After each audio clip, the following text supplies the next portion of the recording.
Hey folks, welcome back to another exciting episode of YOML. This is the Year of Magical Learning podcast. So today we finally trying to wrap up part two of The Obstacle is the Way, The Timeless Art of Turning Trials into Triumphs by Ryan Holiday. Part two, here we go. Let's do it. So we already talked about part one, and that was I can't imagine, right? And that was turning your I can't imagines into I can't imagines, right? We have established. Yeah, right. Yes, correct. But this particular reflection, I actually thought I didn't want to write two reflections for this one, but something kept sticking in my brain that I could not get out of it. And so I had to write about it. So when you're thinking about something and it's on your mind and you're learning, put it out there, right? So I did a second part reflection on this one. And the title is What Will Be Revealed When You Are Sliced Open. We kind of touched on this in the first one. I thought I would have been remiss if I did not spend time talking about Ryan Holiday, the author, in general. Ryan is just like a perfect example of somebody out there who's just living his values and his purpose, and he's on a mission, and he's fully engaged in the world. Whether he knows it or not, is an honorary Clubany member. He is exactly the people that we want to be around, and people that are purpose-driven, that understand their learners. Like a lot of the values that you and I, the club is based off of, Ryan would be a 12 out of 10 on a cultural fit for what we're trying to do in general. And you could tell it in his writing because he referenced so many different books in The Obstacle is the Way about sources that were of inspiration for him and lessons that he learned and how he's applying that to his own thought and ideology and thought process and yada, yada, yada, right? So very similar to what we're doing right here, right? We're talking about books and we're learning stuff and we're sharing how we interpret this and how it's informing our view on life. Well, Ryan, I love audiobooks. I did this one as an audiobook. And there was a bonus interview with Tim Ferriss that interviewed Ryan Holiday at the end of this. And they just did a question and answer session. I guess Tim Ferriss is a mentor of Ryan Holiday's. I've never actually read a Tim Ferriss book, even though I've heard his name a million times. But have you read a Tim Ferriss book? 5 Hour Work Week. Yeah, that's the guy, right? The 5 Hour Work Week guy. Yep. So I don't know much about Tim in general, but I know that he's been brought up many times in many different authors that I've consumed as somebody that was an inspirational person, and maybe I should read this book. I haven't gone down the Tim Ferriss path yet at this point in time. So Ryan apparently is a mentee of Tim's. I guess they met when Ryan was really young, maybe early in college, and he asked him, how can I learn from you? It help you research. And for whatever reason, they hit it off, and he allowed Ryan to help him with some of his work. And in turn, they've stayed connected, and he's helped him grow. And Ryan has obviously grown into his own thing himself, and he's a really successful author now himself. So Tim was doing this interview with Ryan. Anyway, so the book, like I said, he mentioned so many different sources in the book, and I was already getting a lot of ideas of things that I wanted to go check out, and I was saving things on my Audible wish list or my Amazon wish list. And then they're doing this interview afterwards, and I learned way more about Ryan Holiday, the author, obviously just through this conversation. This guy is like a rabid learner, and he doesn't just learn to put another book trophy on his shelf or something like that. He is exactly like what we're doing. He just is like, I'm curious about stuff. I want to know more. I have a mission and a lens in life and values that I want to go explore. And he just keeps churning out book after book. Wherever he goes, he reads, he does whatever. This isn't to say that this is right or wrong. I'm just saying, like, this is why I feel so connected personally to Ryan Holiday as he's talking more and more about this stuff. So in this bonus audio section, I learned more about Ryan's life, the stuff that he does every single day. He does ice baths. He's a runner. He does all, it was almost like Jesus Christ. Like, he's absolutely, I was having a bromance just listening to this guy and talking about what he does in his life. And also in this audio interview with Tim, he shared so many other books that he's been reading and learning in his life that have inspired him, and lessons that he's learned and how he's applied it to other stuff that he does. And he just kept going on and on about different books. And I was like, oh my God, I'm like eating this up. Like, I got to save this one. I bought this one. I saved this one. They were all really interesting books. My Audible library and my wish list was growing, listening to this 1 hour or 45-minute interview with Ryan and Tim. And during that interview, he mentioned on his website, ryanholiday.net, this reading list thing, right? I somehow stumbled my way onto here.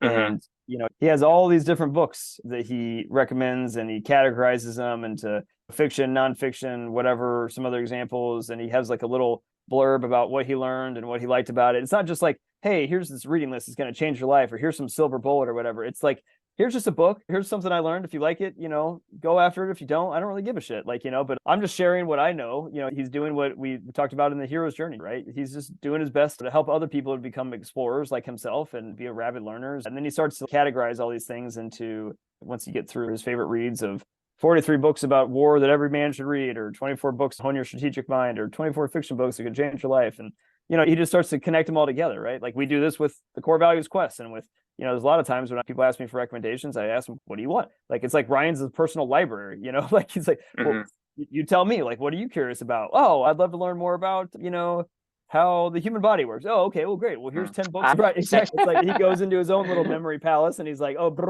here you go. Here's some really good books that I personally learned from, and if you can gain from it, go for it. He's like your personal Blockbuster video guy. You just walk in and you're like, I don't know what I want to see. And they're like, what are you emotionally in the mood for? And they just ask you questions, and then they, spin out, we should go check out this video, and this video, and you're like, this is great. Yeah, live sommelier. Exactly. This is exactly what it is. This is just all the books that he read, the very best books that he read in 2015, right? Howard Hughes, His Life in Madness, The Score Takes Care of Itself by Bill Walsh. Anyway, it doesn't matter. It's just a perfect, like, if you want some recommendations from somebody that's like a trusted source, that cares. Here's the thing, is like, we talked about this with like Soul in the Game many a times before in the past, like Ryan has his soul in the game. And at one point in time in the book, this is where the reflection title comes in. He says, shared a quote in The Obstacle is the way, like, what would be revealed when you're sliced open, right?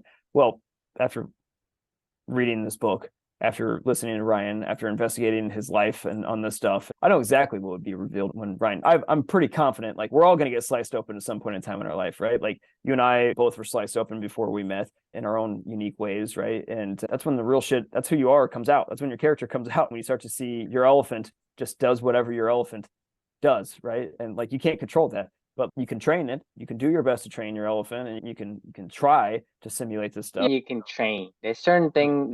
There is a limit to what you can train the elephant to do. Right. But majority of the time, elephants are fixed based on its genetic makeup. Mm-hmm.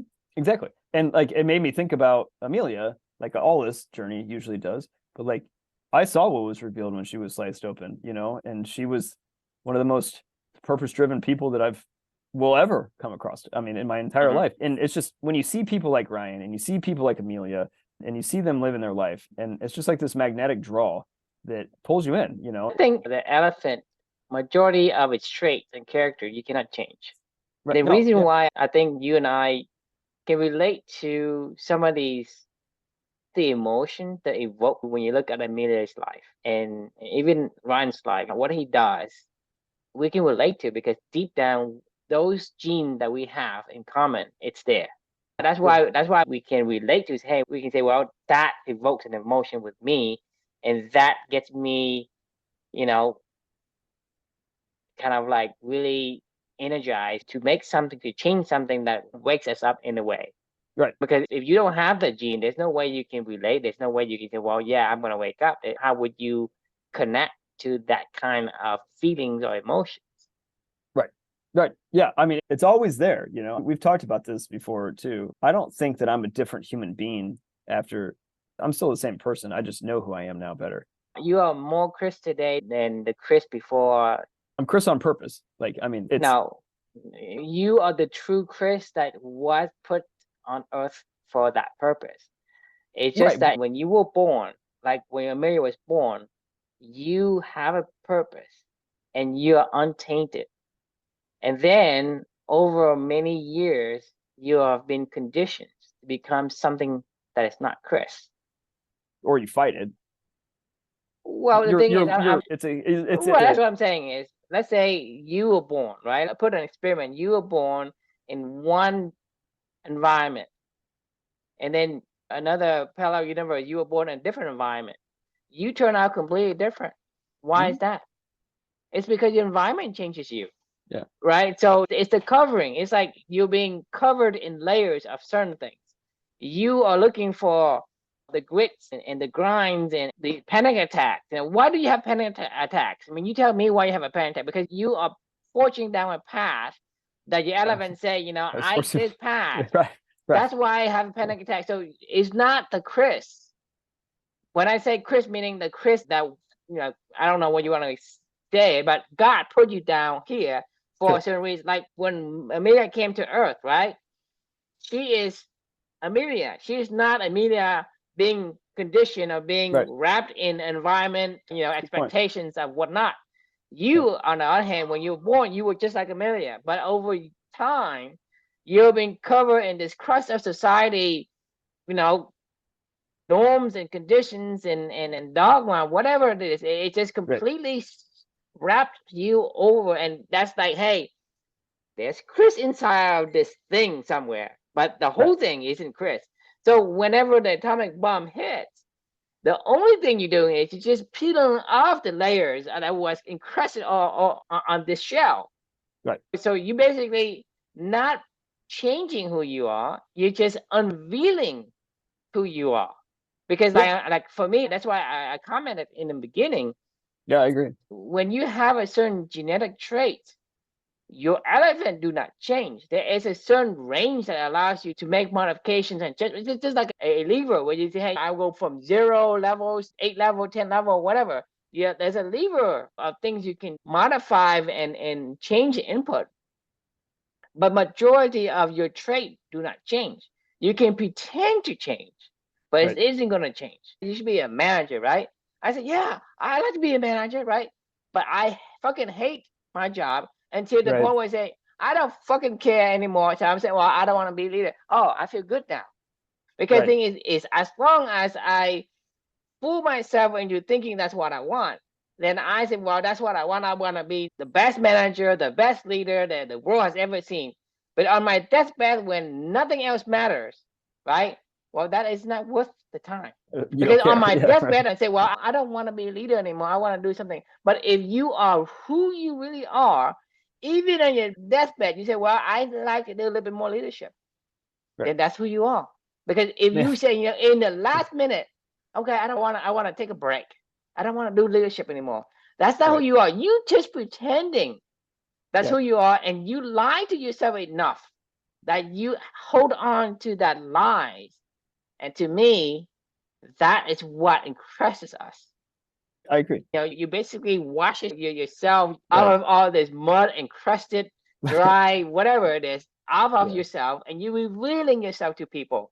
Because because when you get to the point where the thing is, you have to understand that, you know, let's say when we first meet people, we put on this public appearance. Hey, I'm this nice person. I'm not angry, blah, blah, blah. But it is hard to do that. But when you and I know each other long enough, you know me enough that I tell you straight. I don't worry about hurting your feeling. You know what I mean? Because I can tell you straight. And to me, that is, I'm at peace at that. That's who I am. That's a person who I am. When you meet somebody, you tread lightly to make sure that you don't offend them. First one is, I've tried in the past, I've told you this before, where I've tried to shut up, where I just like literally just am like, okay, you're talking too much. Just shut the fuck up. Like for the next 2 days, try to not talk, you know, and it never works. Like people think that there's something, people think that I'm like something's wrong with me or something, like literally something's wrong. Secondly, you made me think about zooming forward to like my deathbed, where I'm like, I'm going to try to be really stoic. You know, I'm like, that's not going to be me. I'm going to be bitching all the way in to the finish line, where I'm going to be like, this motherfucking thing IV is a motherfucking, like, you know, I'll just be cussing, saying stupid shit. Like, and you're going to leave with a smile on your face. I don't care. Like, I'm not trying to be Mr. Stoicism, you know, or something like that, like Ryan Holiday is. That's not who I am. Stoicism is the way to go. Blah, blah. You gotta be who you are. Otherwise, you cannot continue to do that.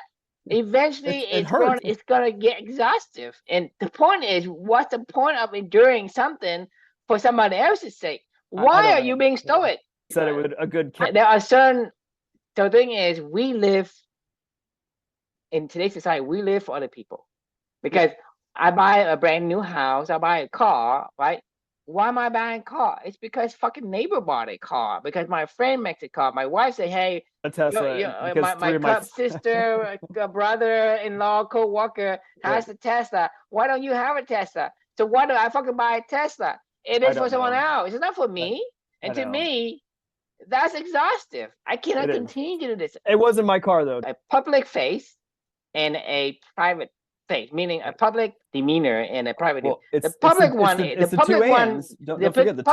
you are reserved, right? You reserve, and you don't. And the thing is, you think about it, it's exhaustive to be going in a public, especially for me, because I'm an introvert. I hate to pretend. So to pretend, it takes a lot of energy. Even for you, Chris, you love to talk to people, but when you talk to people that you don't know too much, right? You have to watch what you say. Or when I'm talking about shit that I don't care about, like I'm a huge asshole. Like, the thing is, whenever you get to the meeting the first people, whatever comes to your mind. I want to say shut the fuck up because you have to read the room and radical assess the candor, situation. Radical candor. Even fucking radical candor is like, well, I know. All right. But I'm saying is you doing something that's not natural. So whenever you do that, I'm asking you, if you had to do that all the fucking time, how long can you keep it up? Oh, I mean, until I have a breakdown. You can talk to me, or you talk to Blake, or somebody who you really know well, or your friend, you can say whatever you want, and whatever comes to your mind, you can say, right. Hey, you can be a doofus, and people are gonna laugh at you, but that's because we are so comfortable with ourselves and with the people that we trust. And to me, that's liberating, and that takes no energy. It's actually energizing for us. But you have to pretend in the public demeanor. It is exhausting. I can't. For me, I have a very low tolerance, so I can't keep up too long of that appearance. It's going to get to the point where you're gonna say, "Well, I can't take this anymore. I have to go back to my hotel, my room, whatever, and just not pretend to care about something I don't care about." I can't do it. I mean, it's exhausting. I mean, it's exhausting. It's exactly what you said. It's just how much fatigue are you want to put up with, until you break down. All the time, you're gonna have to keep like a little monitor to check on yourself. Hey, don't say anything stupid. Don't say anything offensive, right? You know what I mean? It's like you have to watch. And that guy that's watching it needs to be fed with some kind of energy, right? Eventually, you run out of things to feed him. To watch, to have him watch you and then remind you, hey, Chris, don't be a fucking asshole, right? But when you're with me, you can be whatever. You don't need this guy, right? You say whatever comes to your mind, and who give a shit? And the thing is, no one does. But that's the thing is, when you truly who you are, it feels good. It does. I mean, it just feels natural. It feels aligned. It feels like you're doing what you're supposed to be doing, and it feels effortless. Are you who you are? Are you just effortless. Like, basically, I'm seeing this crust, and as large you are, it's something different inside. Right. And what comes out of that is usually exactly who you are. You know how people like breaded chicken and fry them up? You think about yourself being breaded with covered with something and just marinated sauce or garlic Parmesan or whatever. It's a really good visual, honestly.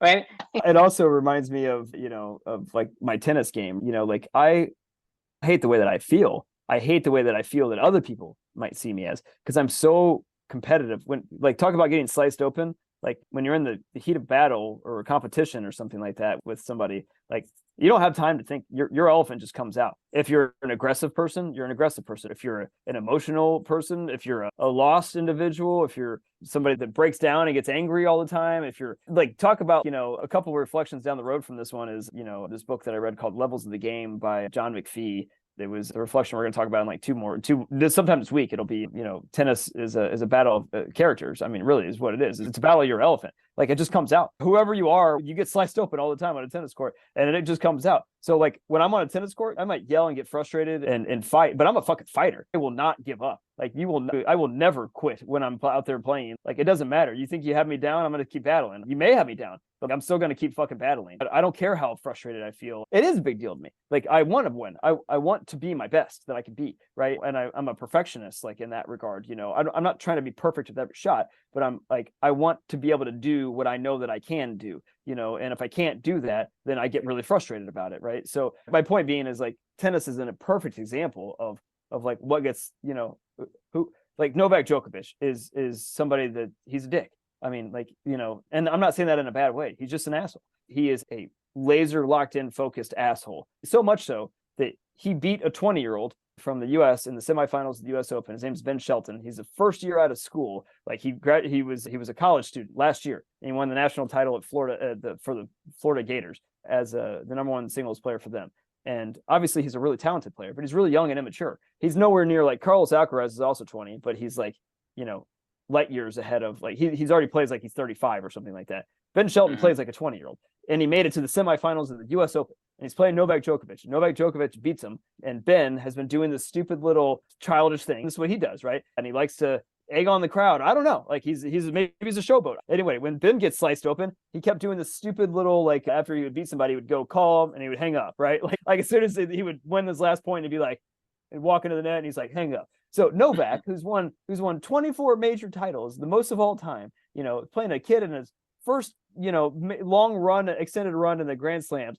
Novak beats him pretty easily in the semifinals. And as he's walking to the net, he goes, like, to the kid. And I'm like, man, like, there's no, I mean, you want to talk about, like, what gets revealed when you're sliced open? When that guy gets sliced open, it's nothing but, like, I'm going to kill you. I don't, like, that guy is a stone cold assassin. There is no feeling or remorse. And I'm not saying that's a bad thing, by the way, to be crystal clear. All I'm saying is this is what happens when you get sliced open. I'm sure if you ask Novak away from the court, do you want to treat a 20-year-old kid? What if that was your son, Novak? Would you treat your son like that? And he would go, And if you really, yeah, I'll treat my son like that. It's not, right. It's like, oh no, oh, you come down and the reporter say, hey, you did that to this young kid. You think that's appropriate? You think that's mature? You think that's a hero?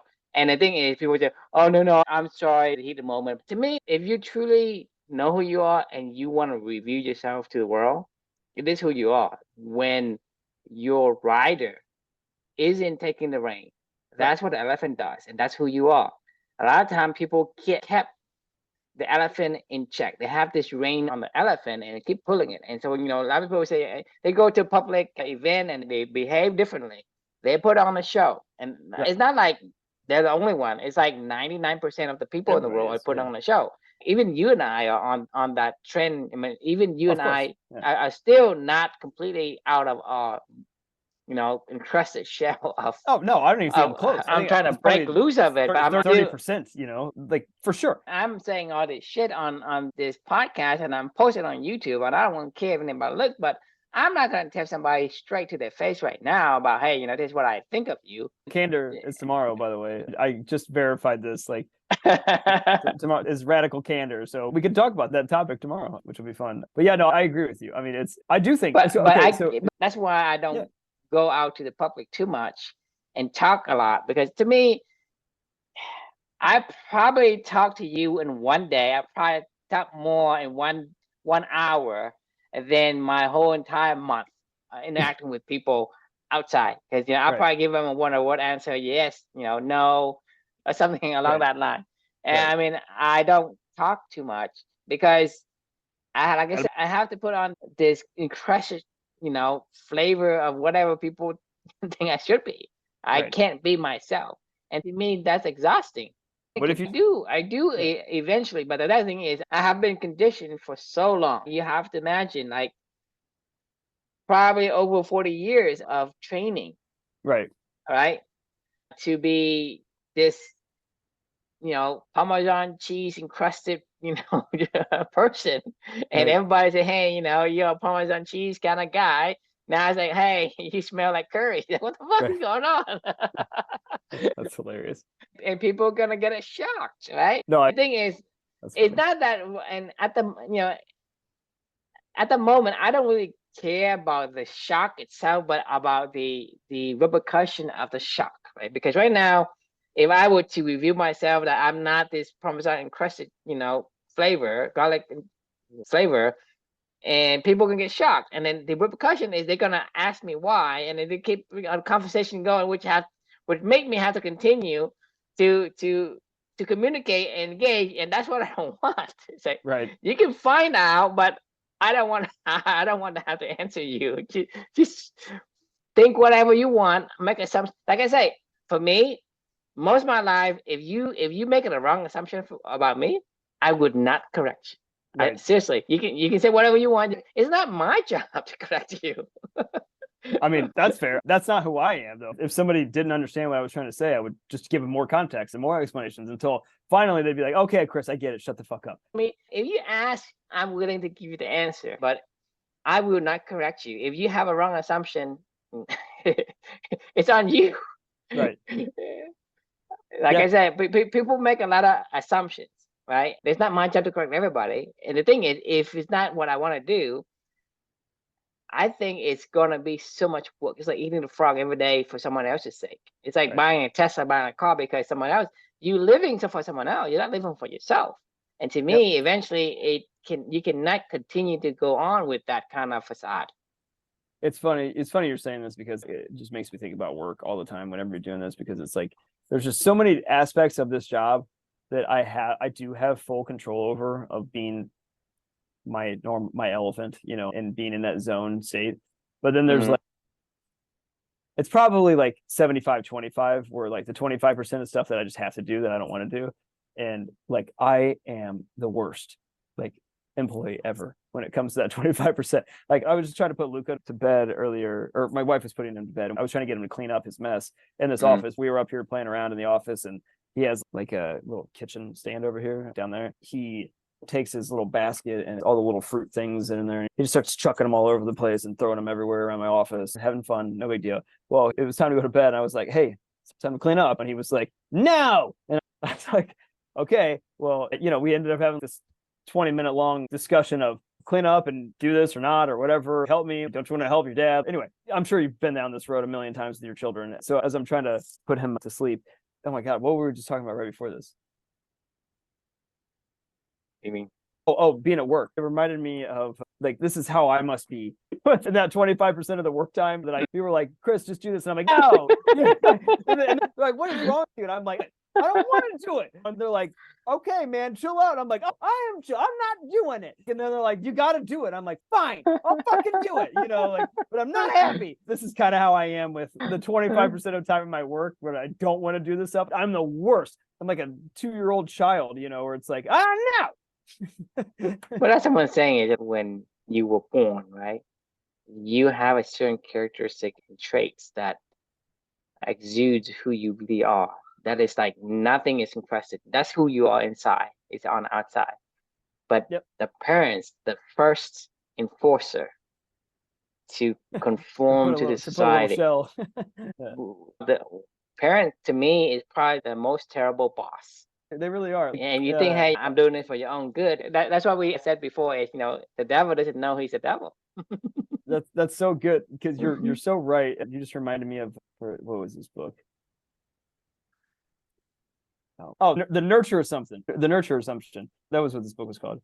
Okay, so this book, this is what I thought, right? I said I'm nothing like my parents, right? This book is about the idea of the nurture assumption, meaning that we think as parents that everything that we do is actually going to hurt our children and fuck them up. This book was like, no, that's not how it works. They were like, your peer groups is really where you learn everything from. And I agree, like, because I'm nothing like my parents. It doesn't matter what they tried to do. Yes, early on, we had that first layer of Parmesan crusting or whatever, but really it's their peers that form who they are. It really is, without a doubt. I mean, you've probably seen this with your children, right? Do you think that you had any bearing on this stuff, or do you think it's their peers they hang out with every single day? Because the parents is the one that put them on a certain path. Because I can condition my kids to be certain thing. The reason why I said that, because yes, in the American society, American culture, we raise kids different than the Japan culture. In Japan culture, you don't think anything for yourself.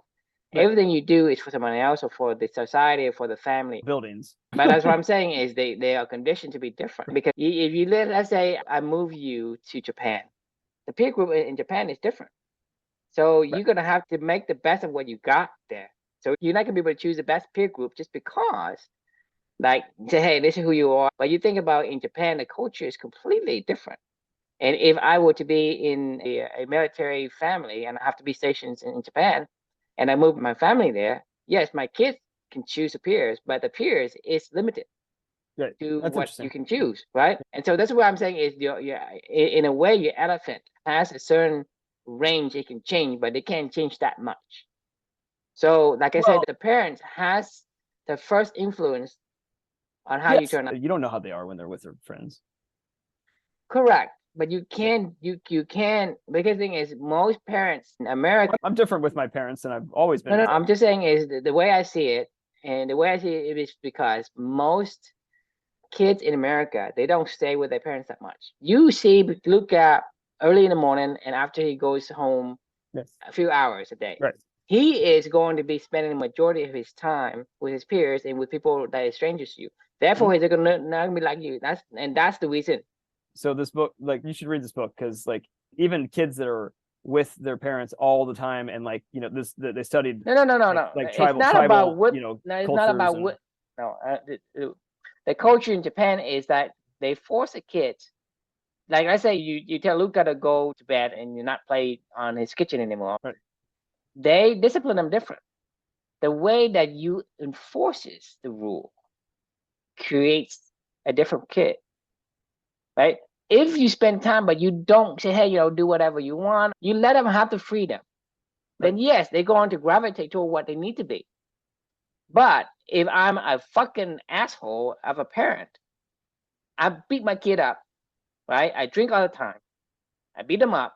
Do you think he's not going to be influenced? So there's another book that we did. Something drama. The drama of the gifted child is all about what you just talked about, of like parents. Talk about because his parent, like Tiger Woods, Andre Agassi. I mean, the thing is, yes, his parent control him and make him play tennis. Yeah, so different. So I'm saying is depends on. So that's what I'm saying is, it all depends on the parent too. So I'm not saying it 100% is a parent. So if the parent is like, oh, I'm not going to enforce my will on you and let you be who you want to be, yeah, they're going to have less of an influence. But if I were an asshole, like I say, I'm an asshole and I wanted you to be next Tiger Woods or the next Michael Phelps, right? Go fucking swim, one more lap, blah, blah, blah, blah, blah. So if I do that, right, you think he's going to not be influenced? That's what I'm saying is, so back to what my original answer is yes and no, it has influence on you. So not just nature itself, not just the environment itself. Todd Marinovich, you ever heard of this guy? Nope. He's a former quarterback, played at USC.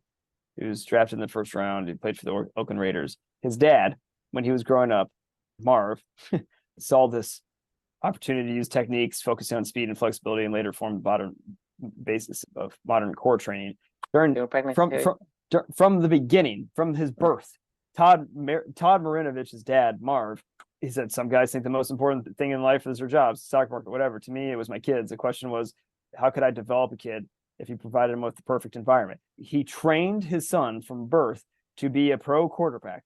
And Todd Marinovich was like the perfect quarterback in high school and in college, and he ended up being drafted. And there's this 30 for 30 on ESPN about this guy. And then almost instantaneously, when he made it into the NFL and he no longer had his dad drilling into him every single day, but like this is from birth. Yes, he was like, fuck it, I'm finally free. He became the biggest drug addict bust ever. Like the guy just was like, he had a well-documented intense focus in his training as a youth athlete and a brief career in the pro leagues, but he cut short because he was. And this comes back to the question again. You cannot continue fell apart to hold on this public facade about this perfect quarterback, the perfect career, this perfect life, right? It's like, I don't fucking want that.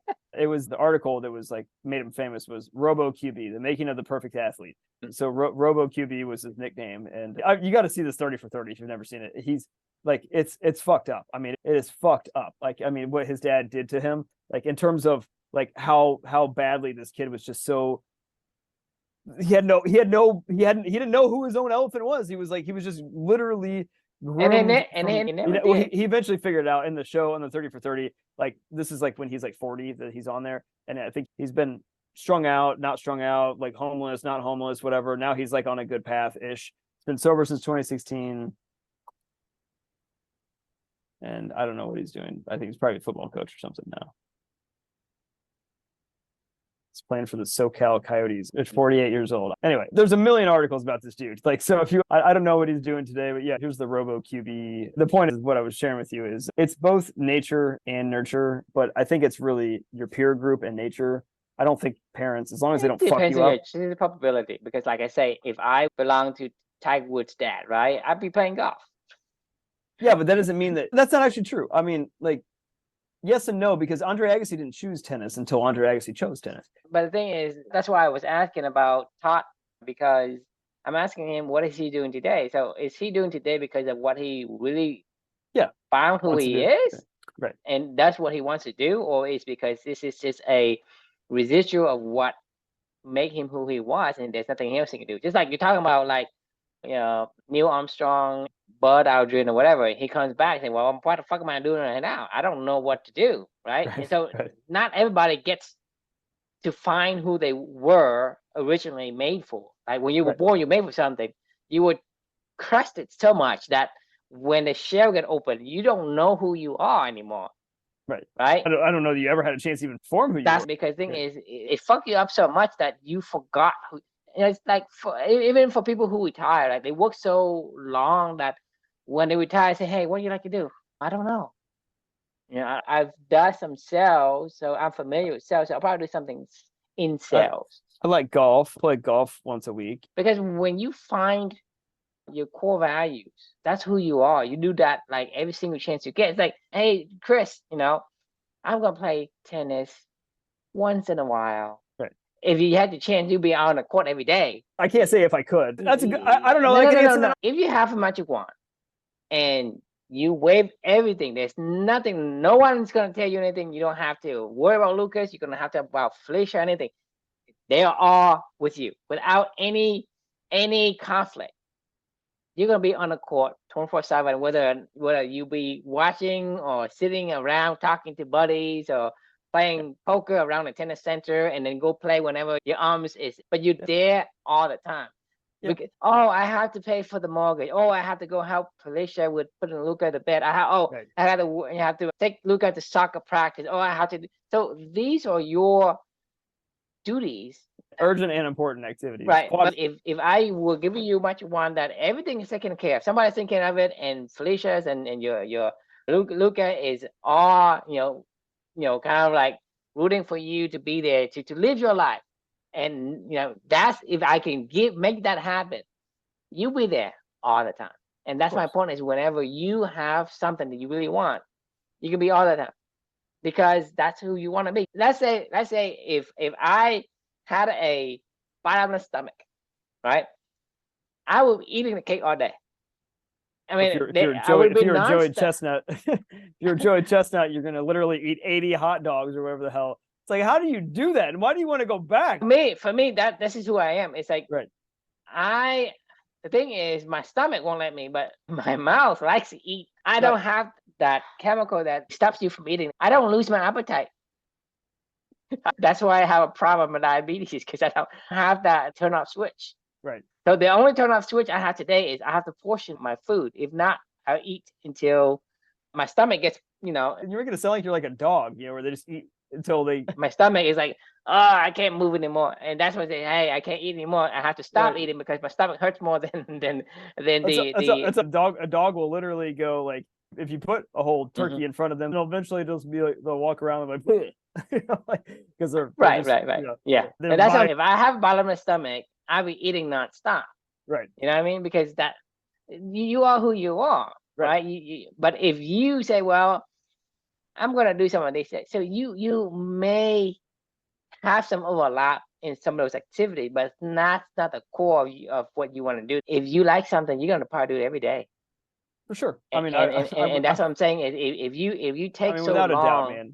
If you take so long to get out of that encrusted breaded flour crust, you may lose your identity, and you don't know what you want to do because what do I do?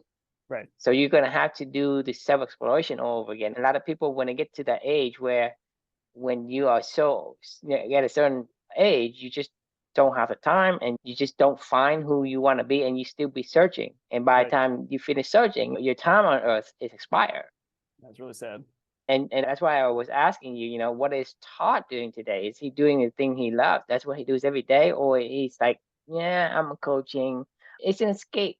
It's an escape. Yeah. Oh yeah. I mean, that's why he started doing drumming. Right. And so the thing is, when people with so much pressure when they were young, and then when they were finally free, they did the opposite. The opposite is like, hey, I'll do what the fuck I want, and I'm gonna do drugs, I'm gonna experiment with everything. And sometimes you went down the wrong path and you get stuck, right? So the opposite of what you had isn't the right way. It's not like a kind of environment where it has only two directions, left or right? When you're in the right direction. But in the wicked environment, you have multitudes of directions. I remember why I even brought this up in the first place, and the whole Todd Marinovich. The reason why I was bringing this up in the first place is the lady said in this book, if there's one thing you can do good as a parent, it's something along the lines of, there's one thing you can do as a parent that will be good for your children.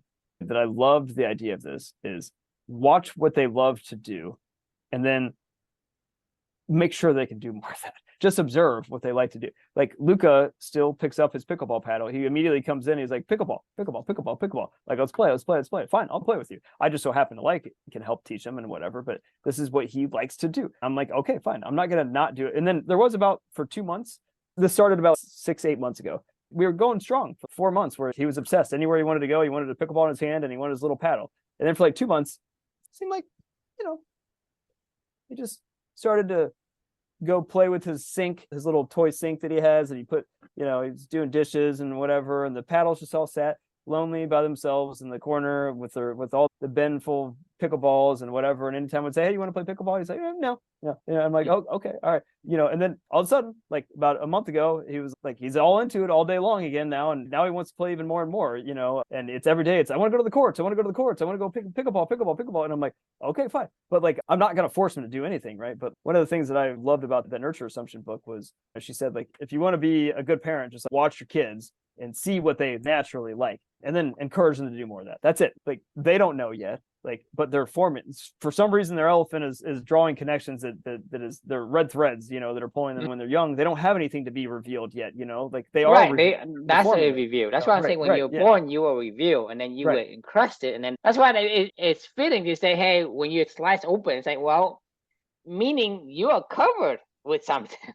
Whatever we see on the outside isn't the same thing on the inside. But the reason why, like this book say, what will we reveal when you are sliced open, means that, hey, people are assuming that everyone has an outer covering, right? That has become the norm. Right. That's why people, can relate to it, because people know that, hey, I look like this, but inside I'm different. He looks like that, but inside he's different. And we know that, and that becomes the norm now. Right. That's what I'm saying is, when you were born, you don't have a covering. You're not bred. You completely bred it. As time go by, you start with your parents, and you have bred it by something. Hey, don't do that. Do this. You do whatever. And you go to school. Hey, don't do that. Do this. You go to work. Don't do that. Do this. Right. Right. And then on and on and on, right? So you cover and you get a cover and you get a cover and you get a cover. It's like there's so many layers of you, right? That is not you. Yeah, and they don't even know. In order for people to know who you really are inside, they have to slice you open, and hence the word. What will be revealed? It's like it's a mystery. What will be revealed when you're sliced open, right? And people understand what we're saying is what we reveal when you say. Everybody understands that. And that becomes a norm in the mind of everybody. Yeah. All right. This is my final thought because I got to go to bed. It reminds me of, I wrote about this in the I Can't Imagine book. A good friend of ours, his name's Brian. He's the husband of one of my fraternity brothers, who's a good friend of mine. His name's Mark. Brian was one of the people that came over to our house for the first time that we had friends over, about a month after Amelia had passed away. And we were just all kind of just getting together with our normal little dinner party crew that we've had always gotten together with. After Amelia had passed away, a couple of weeks later, obviously a bunch of people reach out all the time trying to support you and be there. And like Mark and Brian were very supportive and very nice, great people. I remember responding back to them with something along the lines of, yes, we lost Amelia, but I was incredibly grateful for the time that we had with her. And she's the most amazing person I've ever met in my life. I can't wait to do whatever I can to try to honor her, something along those lines, right? Brian, is a pretty emotional person. Sorry, that's not fair to say. I'm also an emotional person. Brian is a different person. He's a different person than I am, right? So he expresses his emotions differently. That is when I was being sliced open, how I was revealing that. I wasn't trying to. It wasn't a show, right? Because it's not in your mind. What's that? Because it's not in your mind. Right. Yeah. I mean, it's yeah, something much more significant and important to focus on. Everyone just does what it does. When you're on your deathbed, right? Your writer ain't holding the reins, so you're gonna do the thing that you are made to do. The same thing with you is when you're in that state of completely blank and confused. Your elephant is acting on its own. He's just walking the way that he thinks he knows how to walk. And this is truly who that person is in that state. So I like the response that I sent back to them. Brian sent a response back that was, I think, his elephant coming out, which is great. And this is one of the reasons why I like Brian as a human being, because he was like, he challenged me and he was like, hey, just so you know, it's okay to feel like, You don't have to be the strong soldier or something like that. It's okay to, well, I forget exactly what he said. Something, it was something along the lines of like, it's okay to be sad because but to be fair, it was his elephant talking to my elephant. I think we were both saying things with love. I wasn't mad about it or anything. I'm not mad about it now. It was more of one of those comments that caught me off guard where I was like, man, that was I appreciate that Brian knows himself to be able to feel courageous enough to say that. I appreciate the challenge. One of my values that I found later on was I love a challenge and I love to be challenged. And I love to challenge the world around me. So if somebody wants to challenge me, then that's fine. I embrace that. The point of why I'm sharing this is each person handles things completely differently. And it's okay. There's no right way to do something. As a matter of fact, there's an infinite number of ways to do anything. One way. But for you. That's what I'm saying is, right. I mean, I can't say what is right for me is going to be right for you, but it's only one way is right for me is my way. My way for me, your way for you. To me, that's it. You don't bring that thing to another person and say, hey, do this and you're going to have the same result. It's not, because you're not the same. You're not, even twins don't have the same genes. Right. They're supposed to. It's like that Love and Workbook, with his Audible or audiobook reading description and giving advice. For me, what I tell myself these days, because I try to make, when I play a serious competitive pickleball match or a tennis match, I try to tell myself 3 things to make it as simple as possible for my rider to get the fuck out of the way for my elephant. It is like in between each point, be aggressive, because this is what I like to be. I like to be aggressive. It's be aggressive. It's focus on the next point, forget all the other stuff, and have fun. These are the 3 things that I tell myself whenever I get stressed and I can feel the thoughts drifting to like, am I going to win? Am I going to lose? Am I pissed? Am I mad? I missed that shot. Fuck this shit. I'm mad about what? Like I go, before I play the next point, it's stay aggressive. It's have fun, and it's focus on the next point. Just that's it. Right. And this is what I tell myself. And my partner in my pickleball tournament, I came out and I told him this before our first match. This is what I tell myself. I think it fucked him up a little bit. I don't mean it I don't think that's not him. He needs to tell himself whatever the fuck he needs to tell himself. You're not me. I need to stay aggressive. You need to be who you need to be on the court, because that's why we're a partnership. I don't care if you're aggressive. I need to stay aggressive. If I'm not doing that, then I'm not being the person that I want to be, and I'm not going to play the way that you need me to play in order for us to have success. So I totally did this whole entire thing where, the whole, audiobook, explanation to my partner. And I'm just now realizing what I just said this just now. And it's like, God damn it, just stop giving people advice about how to be themselves. If they ask for how do I do something? That's one thing, right? If there's a kind environment where there is a clear way to be better in this kind of environment, to do this technique over this technique, and you want to share that with somebody, that's fine. But everything else, fuck you. I got to figure that shit out myself. And that is all on me. That is my job, right? I have jobs and that is my job. So anyway, all right. That was my final thought. I got to go to bed. Any final thoughts? That's it. You got to be who you are, to enjoy a joyful life, whatever that word is. Right? I mean, I cannot pretend to be somebody and hold my tongue in people's presence. It's just exhausting. Exactly. It's exhausting trying to not be yourself. That's what it comes down to. Thanks for joining. The question we can leave for you all is what will be revealed in you when you're sliced open. Join us tomorrow for Radical Candor. It'll be a fun conversation about a topic that is near and dear to our hearts. So we'll see you tomorrow. Have a good one. It should be exciting. Yeah, it'll be fun. Okay. See you. Good night.